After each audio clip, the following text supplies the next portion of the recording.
بسم اللہ الرحمن الرحیم۔ السلام علیکم ورحمۃ اللہ وبرکاتہ۔ بسم اللہ الرحمن الرحیم۔ عزیز طلباء کرام، اسلام اور جدید فکر مغرب کا آج 22واں سبق ہے۔ آج کے سبق کا عنوان ہے تحریک استشراق کا آغاز۔ آج کے سبق میں انشاءاللہ ہم سب سے پہلے گزشتہ سبق یعنی سبق نمبر 21 کا خلاصہ دیکھیں گے۔ اس کے بعد انشاءاللہ ہم آج کا سبق باقاعدہ طور پر شروع کریں گے۔ اب ہم چلتے ہیں سبق نمبر 21 کے خلاصے کی طرف۔ سبق نمبر 21 میں ہم نے سب سے پہلے یہ دیکھا تھا کہ غیر مسلم مفکرین کا اسلامی افکار کا مطالعہ استشراق کہلاتا ہے۔ ہم نے متعدد تعریفیں ذکر کی تھی استشراق کی، اور ان کی روشنی میں ہم نے ایک جامع تعریف کرنے کی کوشش کی تھی۔ دوسری بات ہم نے یہ دیکھی تھی کہ اسلامیات کا مطالعہ کرنے والے غیر مسلم مفکرین مستشرق کہلاتے ہیں۔ تیسری بات ہمارے سامنے یہ آئی تھی کہ جان ایل ایسپوزیٹو خود کو مستشرق کے بجائے ماہر اسلامیات کہلوانا زیادہ پسند کرتا تھا۔ چوتھی بات یہ سامنے آئی تھی کہ پہلے صرف عربی اور اسلام کا مطالعہ شروع ہوا تھا، اور پھر دیگر مشرقی مذاہب کا مطالعہ بھی کیا جانے لگا تھا۔ ایک بات ہم نے اور دیکھی تھی کہ جو مشرقی غیر مسلم علماء ہیں وہ بھی مستشرق ہو سکتے ہیں۔ اس بات کا دار و مدار ان کے غیر مسلم ہونے پر ہے۔ مشرقی غیر مسلم علماء یا مغربی غیر مسلم علماء کوئی بھی اسلامیات کا مطالعہ کریں تو وہ مستشرق کہلائیں گے، البتہ مغرب میں موجود مسلم علماء مستشرق نہیں ہوں گے۔ اب ہم چلتے ہیں آج کے سبق کی طرف۔ آج کے سبق میں انشاءاللہ ہم یہ دیکھیں گے کہ تحریک استشراق کا آغاز کب اور کیسے ہوا۔ اس کے بارے میں متعدد نظریات کا تذکرہ کریں گے، اور پھر یہ دیکھنے کی کوشش کریں گے کہ سارے نظریات اور ساری آراء درست ہیں یا ان میں سے کوئی ایک رائے درست ہے۔ تو اب ہم چلتے ہیں تحریک استشراق کے آغاز کی طرف۔ ایک رائے یہ ہے کہ اس طرح کے مطالعے کا آغاز پیغمبر صلی اللہ علیہ وسلم کے زمانے ہی میں ہو گیا تھا، دور نبوت ہی میں اس طرح کے مطالعے کا آغاز ہو گیا تھا، اور اس کے متعدد واقعات ہمیں ملتے ہیں، جیسے کہ حضرت زید بن ثانہ رضی اللہ عنہ کے اسلام لانے کا واقعہ ہے کہ انہوں نے وہ موسیٰ علیہ السلام کی شریعت کے عالم تھے۔ اپنی کتابوں میں انہوں نے یہ پڑھا تھا کہ پیغمبر صلی اللہ علیہ وسلم کا غصہ ان کے حلم سے کم ہوگا، اور جیسے ان سے کوئی بدتمیزی کرے گا تو ان کا حلم اور برداشت یہ بڑھتا جائے گا۔ تو انہوں نے پھر اس طرح کیا کہ پیغمبر صلی اللہ علیہ وسلم سے قرض انہوں نے لینا تھا، تو آپ صلی اللہ علیہ وسلم سے اس کا مطالبہ ذرا سختی سے کیا، تو آپ صلی اللہ علیہ وسلم بہت اچھے طریقے سے جواب دیتے گئے۔ تو بعد میں یہ مسلمان ہوئے، اور انہوں نے ساری بات کا تذکرہ کیا کہ میں یہ دیکھنا چاہتا تھا کہ اگر آپ کے ساتھ کوئی سختی سے پیش آئے تو آپ اس کے ساتھ کیسے پیش آئیں گے۔ تو یہ واقعہ بہت سی کتابوں میں، حدیث کی اور سیر کی کتابوں میں موجود ہے، جیسے الاصابہ فی تمییز الصحابہ میں بھی علامہ ابن حجر عسقلانی رحمہ اللہ نے یہ واقعہ ذکر کیا ہے۔ چنانچہ آپ نے زید بن ثانہ رضی اللہ عنہ کے عنوان کے تحت یہ واقعہ ذکر کیا ہے متعدد کتابوں کے حوالے سے، جیسے کہ طبرانی، ابن حبان اور حاکم وغیرہ، ان کتابوں کے حوالے سے آپ نے یہ واقعہ ذکر کیا ہے۔ یہاں پہ وہ یہ کہتے ہیں کہ حضرت زید بن ثانہ رضی اللہ عنہ اس روایت میں خود فرماتے ہیں ما من علامات النبوۃ شیء الا وقد عرفته فی وجہ محمد صلی اللہ علیہ وسلم حین نظرت الیہ الا خصلتین، کہ پیغمبر صلی اللہ علیہ وسلم کے چہرے کو دیکھتے ہی نبوت کی جتنی علامات میں نے پڑھی تھی وہ ساری میں نے پہچان لی، سوائے دو علامات کے۔ وہ دو علامات کون سی تھی؟ یسبق حلمہ جہلہ، آپ کا حلم اور برداشت آپ کے ساتھ کیے گئے نامناسب کام سے زیادہ ہوگا، اور ولا یزید شدت الجہل علیہ الا حلما، کہ پیغمبر صلی اللہ علیہ وسلم کے ساتھ اگر سختی سے پیش آتے جائیں تو اس سے آپ صلی اللہ علیہ وسلم کے حلم اور برداشت میں ہی اضافہ ہوگا۔ تو پھر انہوں نے آگے چل کے اسلام قبول کر لیا، اور انہوں نے یہ فرمایا اور یہ کہہ کر اسلام قبول کیا اشہد ان لا الہ الا اللہ وان محمدا عبدہ ورسولہ۔ تو یہ واقعہ علامہ ابن حجر عسقلانی رحمہ اللہ نے بھی الاصابہ فی تمییز الصحابہ میں ذکر کیا ہے۔ تو بہرحال ایک رائے یہ ہے، لیکن استشراق کا لفظ اچھے معنوں میں استعمال نہیں ہوتا، اور مستشرقین عام طور پہ ان لوگوں کو کہا جاتا ہے جنہوں نے اسلامیات کا مطالعہ انصاف سے نہیں کیا، تو اس لیے صحابہ رضی اللہ عنہم اجمعین پر اس اصطلاح کا ہم اطلاق نہیں کر سکتے۔ البتہ اسلامیات کا مطالعہ پیغمبر صلی اللہ علیہ وسلم کے زمانے ہی سے شروع ہو گیا تھا۔ دوسری رائے یہ ہے کہ جب 8ویں صدی عیسوی میں اندلس اور اسپین فتح ہوا تھا تو اس کے بعد اندلس بھی اسلامیات کا مرکز بنا اور ارد گرد کے جو علاقے تھے وہاں پر بھی اسلامی تہذیب پھیل گئی، اور جو عیسائی مذہب کے ماہرین تھے انہوں نے اسلامیات کا باقاعدہ مطالعہ کرنا شروع کر دیا۔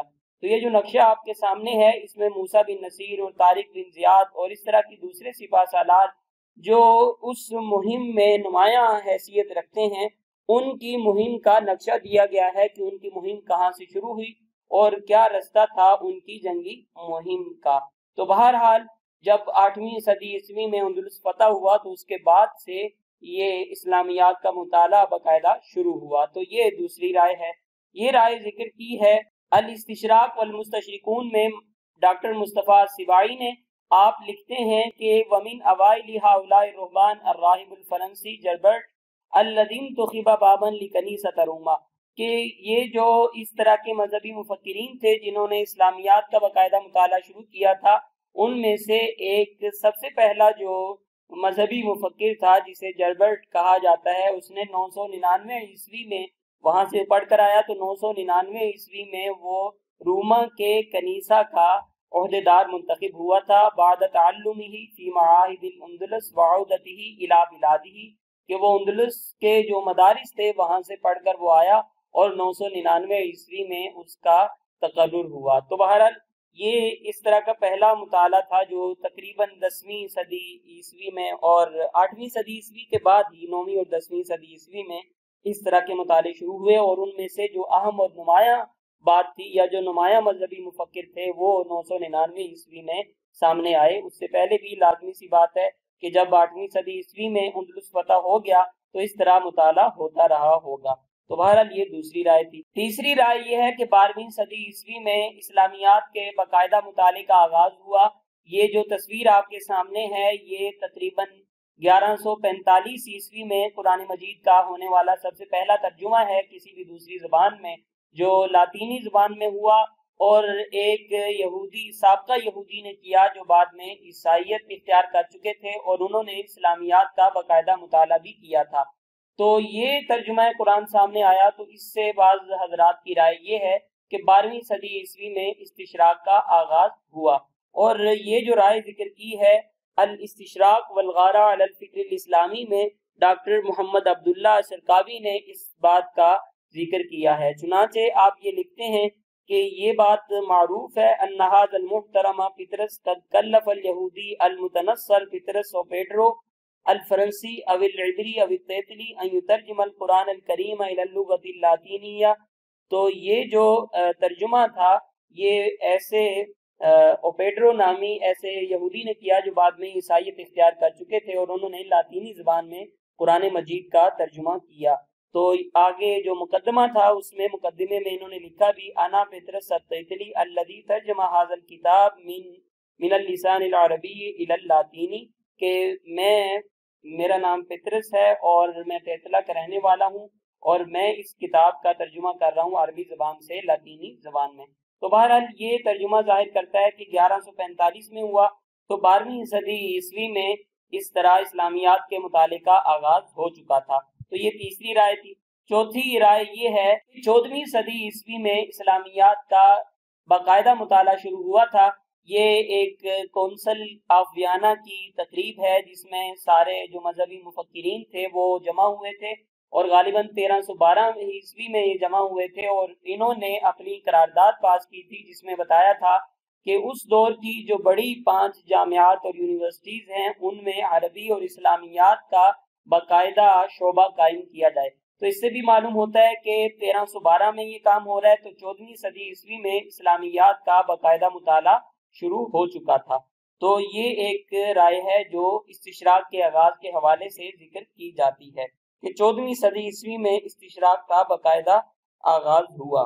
یہ رائے ذکر کی ہے ڈاکٹر مصطفیٰ سباعی نے اپنی کتاب الاستشراق والمستشرقون ما لہم وما علیہم میں، کہ 1312 عیسوی میں یہ کونسل بیٹھی تھی اور ان کی جو قرارداد تھی وہ یہ سامنے آئی وتمت الموافقۃ علی تعلیم اللغۃ العربیہ فی 5 جامعات عربیہ کبریٰ ہی جامعات پیرس و آکسفورڈ اور جو دوسری جامعات ہیں، کہ ان کی جو قرارداد پاس ہوئی تھی وہ یہ تھی کہ یورپ کی 5 بڑی جامعات میں عربی زبان کی تعلیم کا باقاعدہ شعبہ قائم کیا جائے، جیسے کہ پیرس یونیورسٹی، آکسفورڈ یونیورسٹی اور اس طرح کی جو دوسری بڑی یونیورسٹیز تھی۔ تو یہ اس دور کی ایک تعلیمی پیش رفت تھی جو 1312 عیسوی میں ہوئی، اور جس میں اسلامیات کے یا اسلامی زبان یعنی عربی کا باقاعدہ شعبہ قائم کیا گیا تھا ان 5 بڑی یورپی یونیورسٹیز میں۔ تو بہرحال ایک رائے یہ ہے۔ 5ویں رائے یہ ہے کہ صلیبی جنگوں کے دوران ہی جب انہیں ایک دوسرے سے ملنے کا موقع ملا تو وہاں اسلامیات کے باقاعدہ مطالعے کا آغاز ہوا، اور یہ جو آپ کے سامنے تصویر ہے اس میں صلیبی جنگ دکھائی گئی ہے جہاں مسلمانوں کے اور دوسرے لشکر آپس میں برسر پیکار ہیں۔ تو بہرحال یہ ایک رائے ہے استشراق کے آغاز کے حوالے سے، اور یہ رائے ذکر کی ہے الاستشراق والغارہ علی الفکر الاسلامی میں ڈاکٹر محمد عبداللہ شرقاوی نے۔ چنانچہ آپ اس حوالے سے واقعہ لکھتے ہیں کہ جب بیت المقدس فتح ہوا اور وہاں سے جو ان کے مذہبی مفکرین تھے وہ جب باہر نکلے تو وہ دوسرے علاقوں میں گئے، اور انہوں نے اپنے پاس ایک تصویر اٹھائی ہوئی تھی جس میں ایک آدمی زخمی تھا اور دوسرا آدمی اسے مار رہا تھا۔ تو وہ یہ دکھانا چاہتے تھے کہ یہ دیکھیں یہ محمد صلی اللہ علیہ وسلم ہے نعوذ باللہ جو عیسیٰ علیہ السلام کو مار رہے ہیں۔ تو اپنی طرف سے وہ عیسائیوں میں انتقامی جذبہ ابھار رہے تھے، لیکن اس سے بھی معلوم ہوتا ہے کہ جو مذہبی تصورات تھے یا مذہب کو استعمال کرنا ان کے ہاں عام تھا، اور ایسا تبھی ہو سکتا ہے جب دوسری قوم کے اور دوسرے مذہب کے جو تصورات ہیں ان کا مطالعہ کر لیا گیا ہو۔ تو اس سے بھی معلوم ہوتا ہے کہ صلیبی جنگوں کے دوران اس مطالعے کا آغاز ہو چکا تھا۔ چنانچہ ڈاکٹر صاحب نے ابن اسیر کے حوالے سے لکھا ہے کہ جب وہ لوگ وہاں سے گئے وصور المسیح، انہوں نے عیسیٰ علیہ السلام کی ایک تصویر بنائی، وجعلوا صورت رجل عربی امامہ، اور اس کے سامنے ایک عربی آدمی کی تصویر بنائی، والعربی یضرب المسیح، اور یہ دکھایا کہ جو عربی ہے وہ مسیح علیہ السلام کو مار رہا ہے نعوذ باللہ۔ وقد جعلوا الدماء تسیل علی صورت المسیح، اور عیسیٰ علیہ السلام کی تصویر پر انہوں نے خون بھی بہتا ہوا دکھایا تھا۔ وقالوا لهم، اور وہ عیسائیوں سے کہتے تھے ھذا المسیح یضربہ محمد النبی المسلمین وقد جرحہ وقتلہ، یہ مسیح علیہ السلام ہے جنہیں حضرت محمد صلی اللہ علیہ وسلم مسلمانوں کے نبی مار رہے ہیں، اور انہوں نے ان کو زخمی کیا اور مار ڈالا نعوذ باللہ من ذالک۔ تو بہرحال اس سے بھی معلوم ہوتا ہے کہ استشراق کا آغاز صلیبی جنگوں میں ہو گیا تھا۔ اب ان 5 آراء کو سامنے رکھتے ہوئے ہم یہ دیکھتے ہیں کہ ان میں کون سی رائے درست ہے اور کون سی رائے درست نہیں ہے، یا یہ ساری کی ساری آراء درست ہیں۔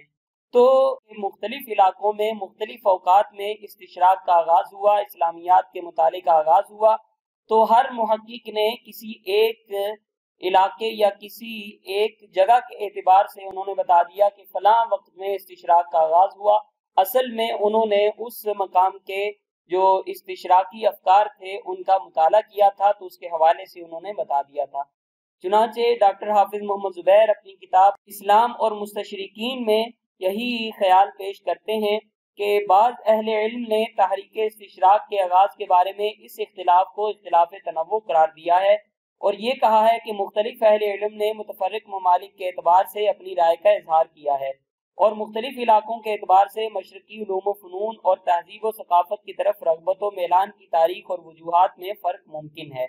ہماری رائے میں یہی بات درست معلوم ہوتی ہے۔ مثلا فرانس میں 12ویں صدی عیسوی میں ہی عربی زبان و ثقافت کی طرف رجحان پیدا ہو گیا تھا۔ چنانچہ ہم یہ کہہ سکتے ہیں کہ باقاعدہ مطالعے کا جو آغاز ہو چکا تھا وہ دور نبوت ہی میں ہو چکا تھا، لیکن ہم اسے استشراق نہیں کہہ سکتے کیونکہ استشراق کی اصطلاح بعد میں اچھے معنوں میں استعمال نہیں ہوئی۔ تو باقاعدہ جو مطالعے کا آغاز تھا وہ پیغمبر صلی اللہ علیہ وسلم کے زمانے ہی میں ہو گیا تھا، جیسے کہ الاصابہ فی تمیز صحابہ سے ہم نے وہ واقعہ بھی دیکھا تھا حضرت زید بن سعنہ رضی اللہ عنہ کا۔ لیکن جو باقاعدہ مطالعہ ہوا وہ تحریک کی شکل میں جو مطالعہ ہوا وہ فتح اندلس کے بعد شروع ہوا، جب عیسائی مفکرین اسلامی جامعات سے پڑھ کر واپس آئے اور انہوں نے وہاں پہ علمی طور پر باقاعدہ مطالعہ کرنا شروع کیا، تو یہ فتح اندلس کے بعد ہوا۔ صلیبی جنگوں کے دوران زیادہ ایک دوسرے سے میل جول ہوا تو اس میں اضافہ ہوا، کچھ جنگی محرکات بھی اس میں شامل ہو گئے تو اس تحریک میں ذرا تیزی آئی۔ البتہ یہ جو اصطلاح ہے یہ سب سے پہلے 1779 عیسوی میں استعمال ہوئی ہے۔